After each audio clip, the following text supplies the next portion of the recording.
Nosso cumprimento a todos vocês que nos acompanham. Bom dia, boa tarde, boa noite.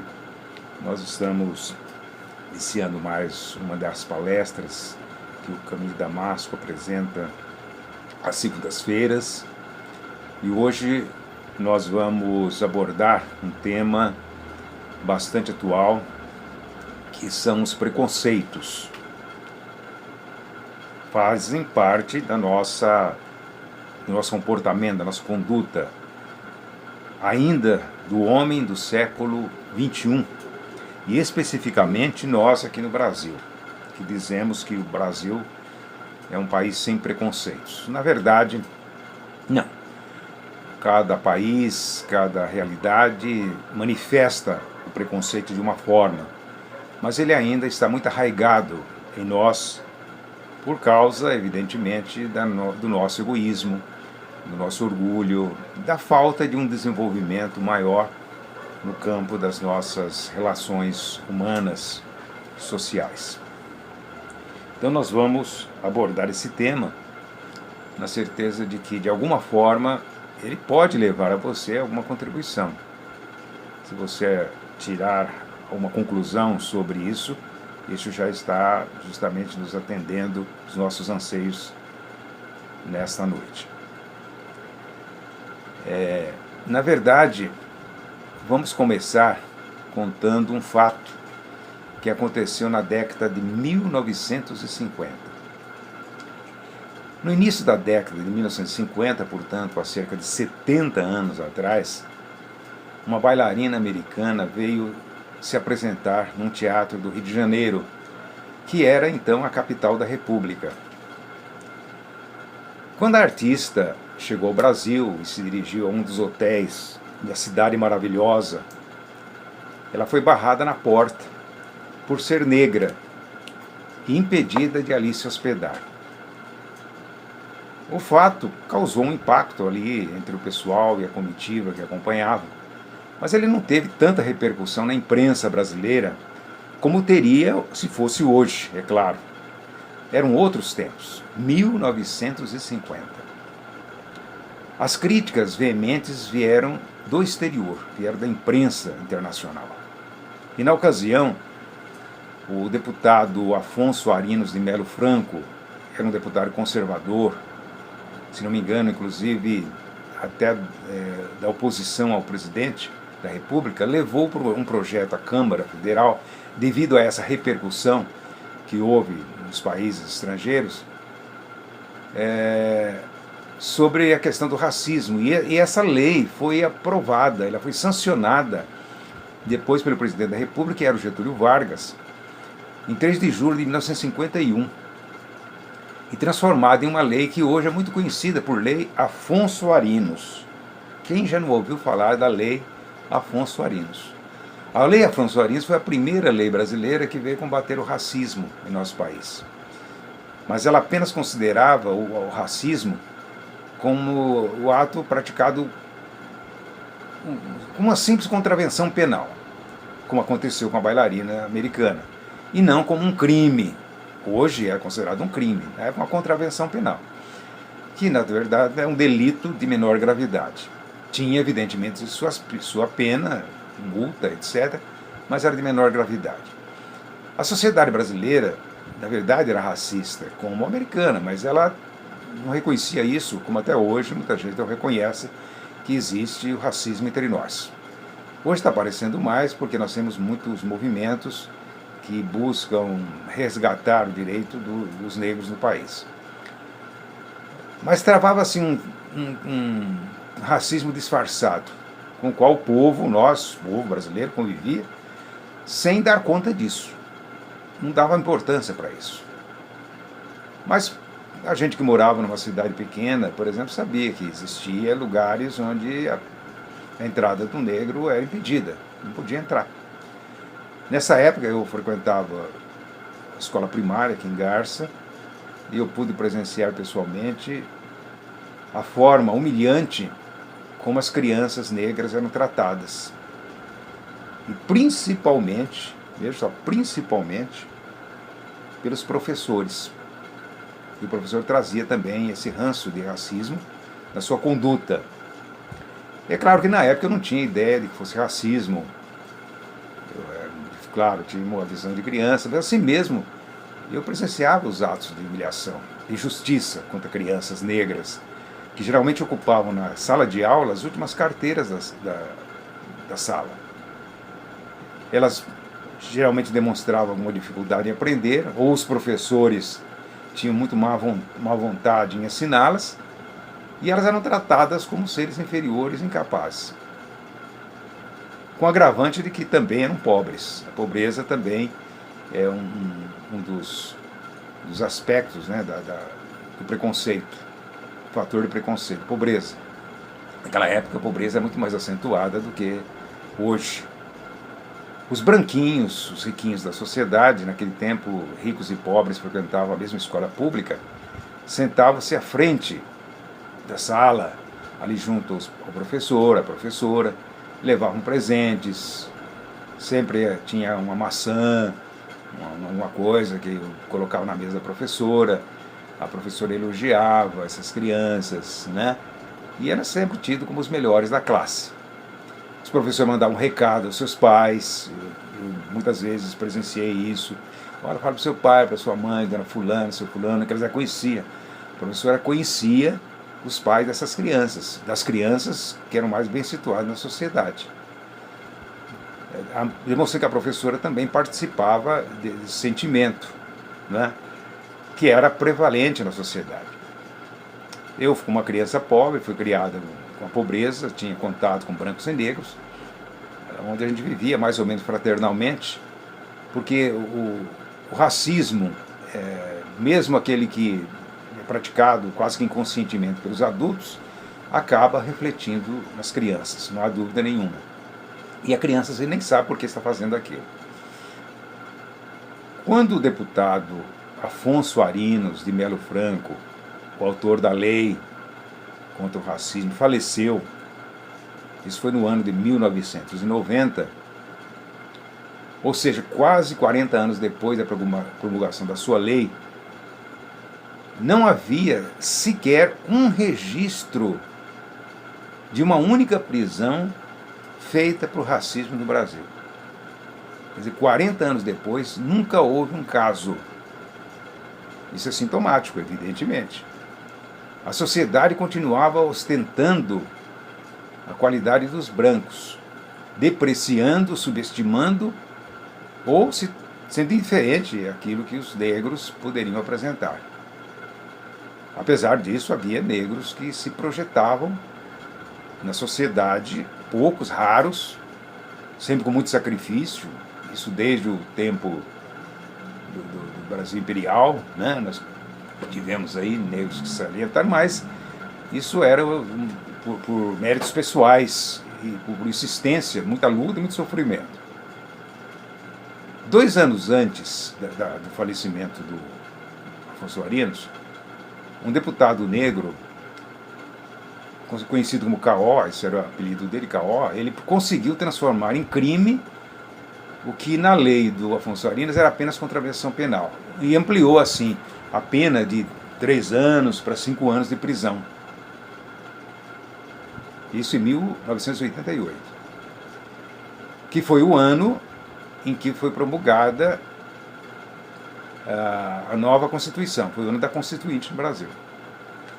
Em 1997, que não está muito longe, 23 anos atrás, um outro deputado negro, chamado Paulo Paim, que está na ativa até hoje, ele conseguiu ampliar mais ainda a aplicabilidade da lei, incluindo entre as práticas puníveis de preconceito, de racismo, o xingamento, a ofensa baseada na origem e a cor da pele.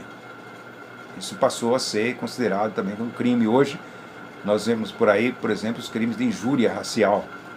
O negro sendo chamado de macaco, por exemplo, isso sempre foi, durante a minha infância, adolescência, era muito comum. E as pessoas falavam isso com muita facilidade. E com o desenvolvimento da legislação, o crime de discriminação foi ampliado.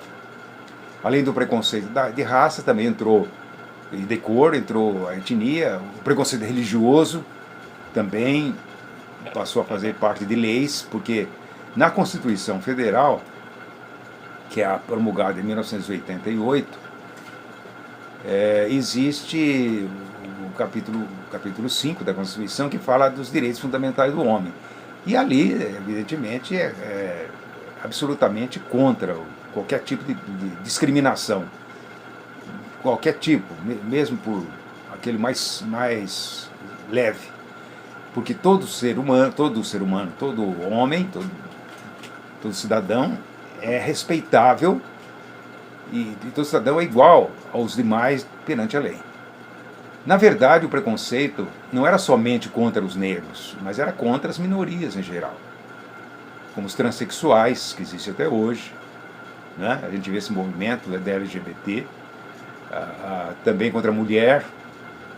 A mulher demorou, só em 1932 ela conseguiu o voto, conseguiu exercer o direito do voto aqui no Brasil, contra os idosos, contra refugiados. Veja hoje os refugiados que chegam de países aí, né, do Haiti, por exemplo, vieram muito ao Brasil, da Venezuela. Problemas que até ainda hoje não têm sido solucionados. Muito bem. Por que nós trazemos essa questão à luz do Espiritismo? Está claro, você sabe. Porque o Espiritismo tem uma contribuição muito especial a fazer nesse sentido, para a sociedade humana. No Livro dos Espíritos, se nós abrirmos lá o capítulo Lei de Igualdade, que começa na questão 803, nós vamos encontrar os parâmetros do pensamento espírita a respeito do que realmente deve ser entendido por igualdade.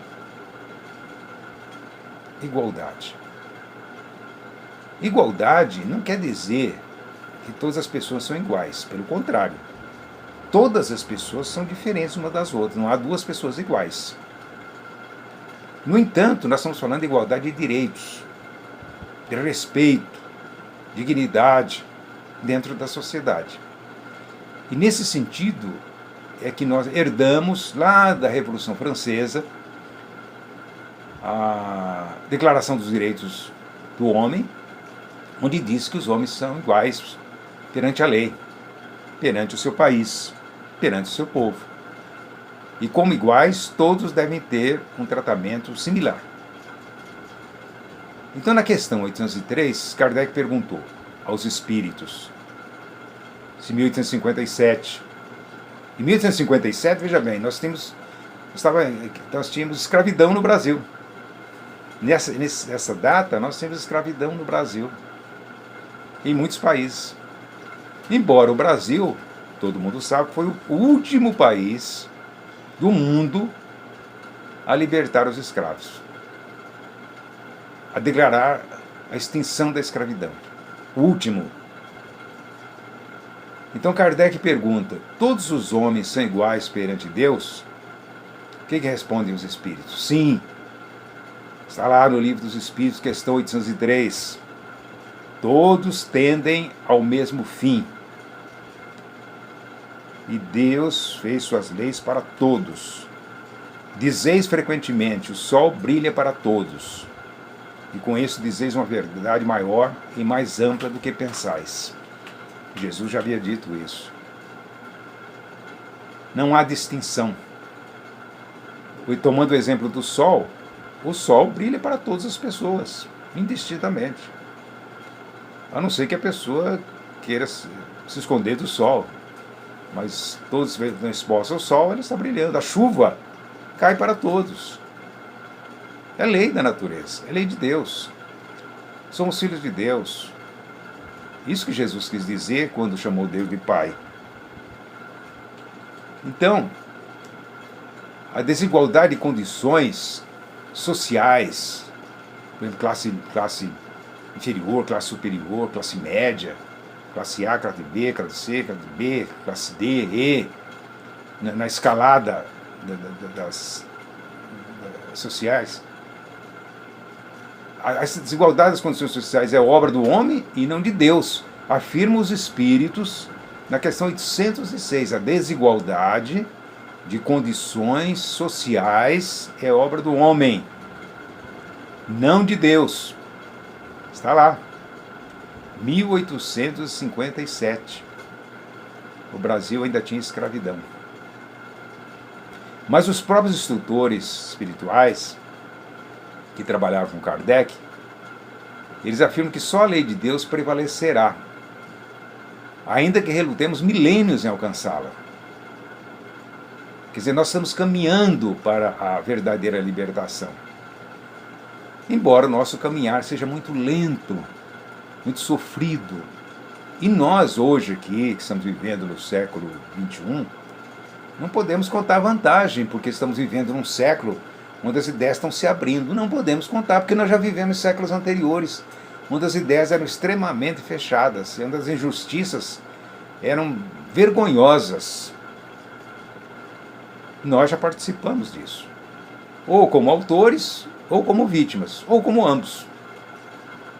Numa encarnação nós poderíamos ter sido autor de uma injustiça social, noutra encarnação nós poderíamos ser vítima da injustiça social. Mas a injustiça jamais se justifica, embora ela seja parte do processo evolutivo. Foi Jesus que disse sobre é necessário que o escândalo apareça, que o mal apareça, que a injustiça apareça, mas ai de quem por ele vier. Quer dizer, na verdade, se nós praticamos um lado de injustiça, nós vamos responder por isso, mais cedo ou mais tarde.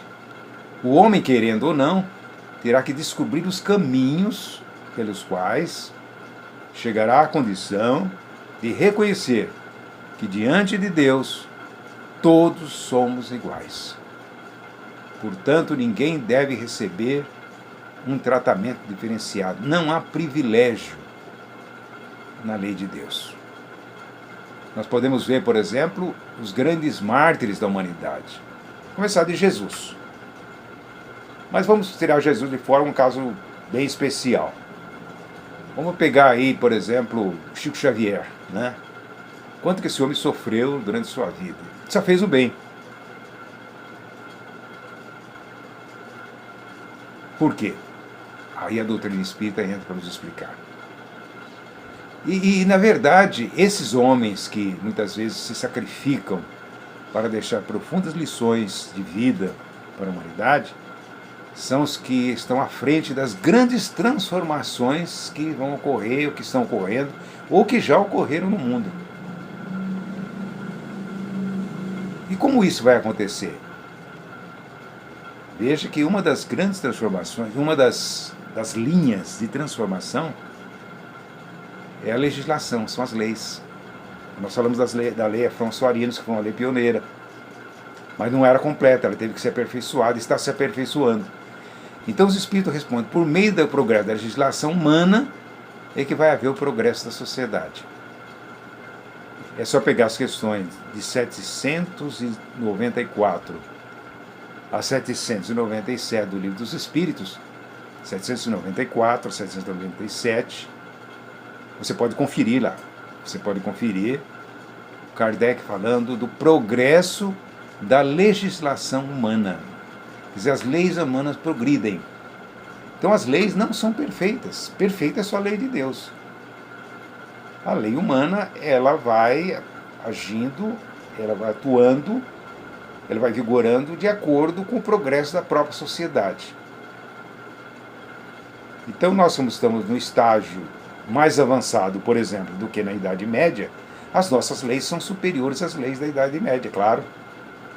Mas as leis que nós teremos daqui a 100 anos serão bem superiores às nossas. É o progresso da legislação. E por que parece que ainda estamos tão distante de alcançar o ideal? Nós temos visto atualmente, ano após ano, verdadeiros escândalos envolvendo o racismo. Tivemos recentemente um caso aí nos Estados Unidos, aquele negro que foi assassinado de uma forma cruel, covarde, por um policial, nas ruas de uma cidade americana. Atitudes hostis, violentas contra pessoas que são nossos irmãos, que deveriam receber o mesmo tratamento que nós, e às vezes reconhecimento pelo que já fizeram pela sociedade, não só na questão racial, religiosa, por exemplo. Quanta perseguição religiosa houve na história do mundo. Quantas mortes, milhares, milhões. Desde o tempo de Jesus, para não dizer antes, porque isso também seria entrar demais no passado, a partir de Jesus, quantas crueldades não foram praticadas em nome do próprio Jesus, em nome de Deus, procurando justificar o ato, porque atrás desse ato e atrás desse pretenso, desse falso sentimento religioso, havia outros interesses. Sempre houve outros interesses. Infelizmente, nós somos seres humanos. Estamos sujeitos a isso, ainda usamos de falsidade, ainda usamos de mentira, simulação, para poder enganar, para querer tirar vantagens pessoais. Isso faz parte ainda da nossa maneira de ser, que tem que ser vencida, senão nós não vamos dar um passo à frente. Dias atrás, por exemplo, a mídia, a imprensa, falada, escrita, televisionada, divulgou o caso de uma jovem que foi assintosamente maltratada e humilhada num restaurante de Brasília, diante do público, por ser negra. Ela foi tratada ali como se fosse uma escrava desprezível. E isso aqui no Brasil, em pleno século XXI, quase 70 anos da promulgação da Lei Afonso Arinos. Veja que barbaridade dentro desses conceitos que nós estamos falando aqui, desse ideal. E não é só a questão racial ou de cor, problema religioso, político, de origem das pessoas. Mulher, por exemplo, a mulher, como o feminicídio, né? A morte de mulheres, a violência contra as mulheres, que cresceu muito e que chamou a atenção da sociedade para que fossem elaboradas leis cada vez mais exigentes com relação ao crime, como a Lei Maria da Penha, por exemplo. Por que existe necessidade dessas leis? Porque as leis só existem porque nós não sabemos conviver uns com os outros. Por isso existem leis. As nossas relações são torpes. Quase sempre existe um terceiro interesse escuso nas relações. Então um acaba prejudicando o outro. Não são capazes de resolver sozinhos seus problemas. Precisa da intervenção da lei. Esse é o papel da lei na sociedade. Por isso a lei é algo inestimável valor, indispensável. A evolução da lei humana tem sido um instrumento necessário, está escrito lá no Livro dos Espíritos, e fundamental para buscarmos uma condição de paz e de justiça no mundo em que vivemos. No entanto, a lei humana não é suficiente, porque ela também é muito imperfeita. Nós vemos pessoas que podem ser culpadas e não serem condenadas, e outros até serem condenados inocentemente, por falha ou da lei ou da execução da lei, justamente porque entram outros interesses. A lei, ela pode ser eficaz para evitar, por exemplo, determinado comportamento, como por exemplo o racismo. Mas ela não tem alcance no sentimento das pessoas. Não é porque a pessoa foi condenada por um ato de racismo que dali em diante ela não é mais racista. Não.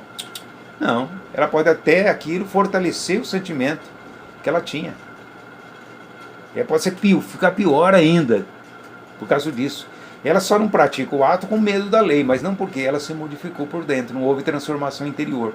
A lei não tem esse alcance, ela não consegue mudar o sentimento das pessoas. Ela pode até conter, portanto, ou controlar determinados comportamentos inadequados que a sociedade exige para que haja relacionamento, paz, ordem, né? Exigindo respeito, por exemplo. Pode exigir o respeito, mas a lei não pode exigir amor. Ela não tem esse condão. Amor não depende de lei. Amor é um sentimento que nasce em nosso coração. A ação da lei vem de dentro para fora. O sentimento, ou melhor, a ação da lei vem de fora para dentro. Do sentimento de dentro para fora. Vocês percebem a diferença? O que nasce de nós tem muito mais força do que aquilo que vem de fora. O que vem de fora é imposição. O que vem de dentro é consentimento. Precisamos de uma ferramenta muito mais eficaz para nos ajudar a transformar o nosso mundo interior. Só assim poderíamos, de fato, de verdade, acabar com o preconceito, com os preconceitos que existem ainda na nossa sociedade. Enquanto o homem permanecer iludido com as suas tolas pretensões, achando que a vida é uma só, é só essa que estamos vivendo, que nada existe depois da morte, ele continuará agindo em função dessa única existência, das metas que estabeleceu para hoje, e não saberá cultivar o ideal mais alto, porque o ideal de Deus, do amor, da paz, é muito além desta vida. Ele está na continuidade. Os nossos problemas não são apenas problemas desta vida, mas eles se estendem à nossa vida como espíritos que somos, caminhando para a perfeição. Já fomos, estamos sendo e vamos ser. Só a doutrina espírita, através da lei da reencarnação, pode nos explicar isso e nos dar os verdadeiros motivos, as verdadeiras razões por que o racismo ou qualquer outro tipo de preconceito não tem razão de ser, não deveria existir. É pernicioso, é maléfico, é danoso para todos nós, para a humanidade.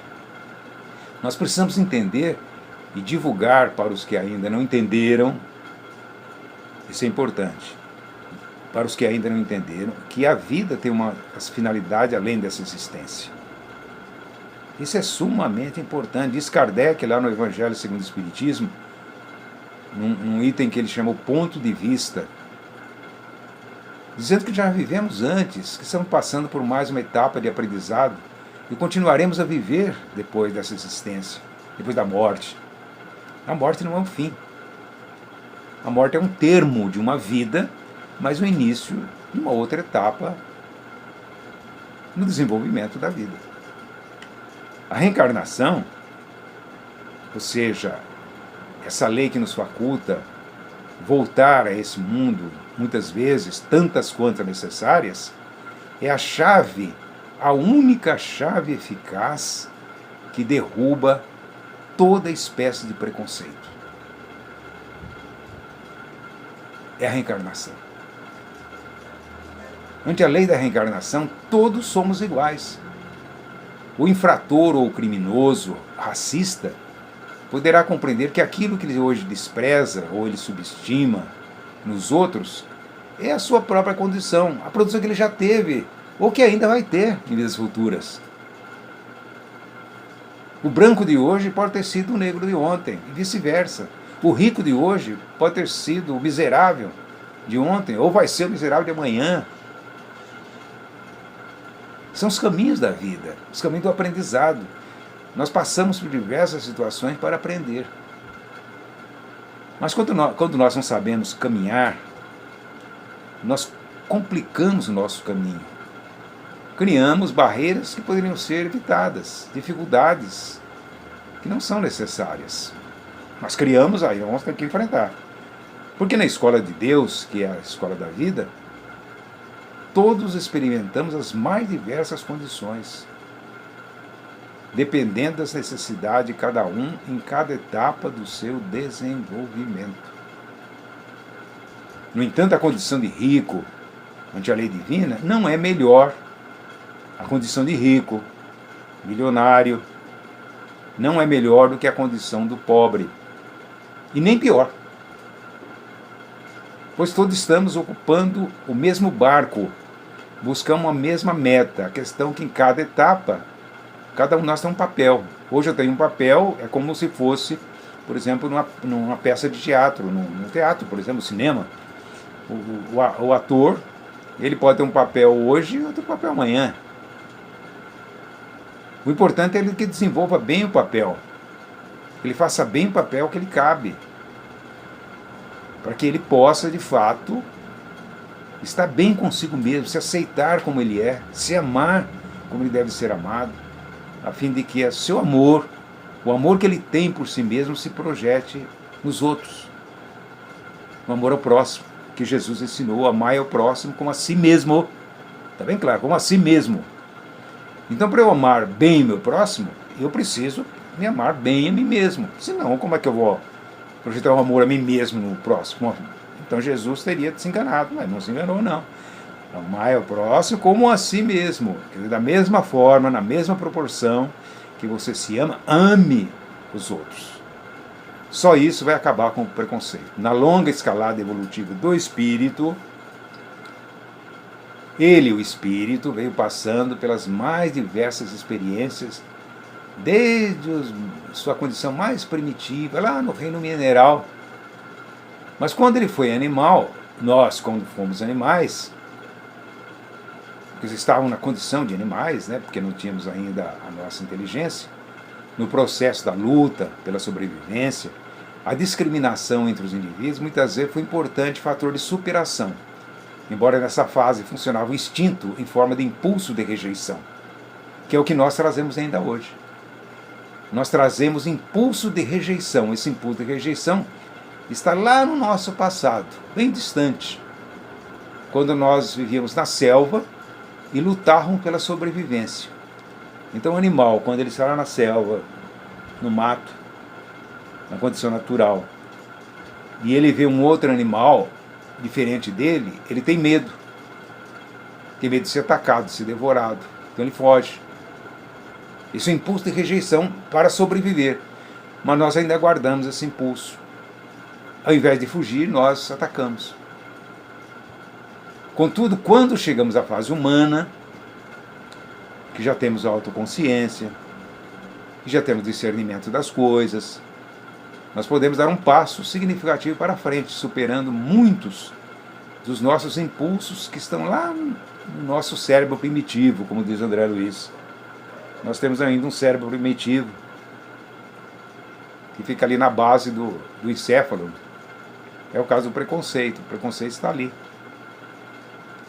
O preconceito não está nem no cérebro intermediário, que é o cérebro da razão, o livro No Mundo Maior, muito menos no cérebro do terceiro andar, terceiro patamar, que é o do ideal, do bem, do amor, da verdade, da paz, da harmonia, da fraternidade, da igualdade, da solidariedade, da liberdade. Então esses grandes ideais da humanidade estão no nosso cérebro superior. Então nós usamos muito pouco o cérebro superior. Estamos usando mais o cérebro primitivo, então nossos impulsos de desagregação, de violência, de crueldade, rejeição.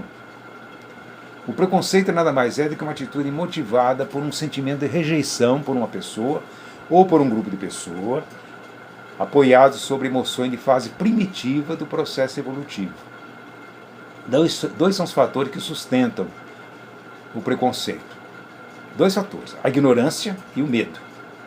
Ambos da fase animal. Não é da fase humana.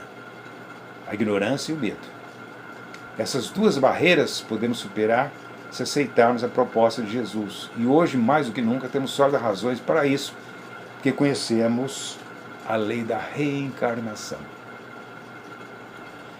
Por conta de sua ampla e profunda visão da vida, alicerçada nos ensinamentos dos espíritos, o espiritismo é a favor da igualdade de direitos de todos e também da diversidade dos indivíduos. As pessoas não têm que ser iguais, não podem ser iguais.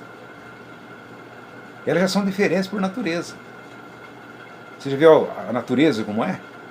Tudo igual na natureza? Não, tudo é diferente. Deus é Deus da diversidade, como diz o Humberto Roden. Nós vamos ler agora no final uma mensagem do Humberto Roden, que ele vai falar: Deus é Deus da diversidade. e não o Deus da monotonia. Ele nos criou a cada um de nós ao longo da escalada evolutiva para que construísse cada um o seu próprio destino. Cada um de nós é o autor do seu próprio destino. É o artista. Cada um de nós tem a função de um artista. Cria sua própria obra.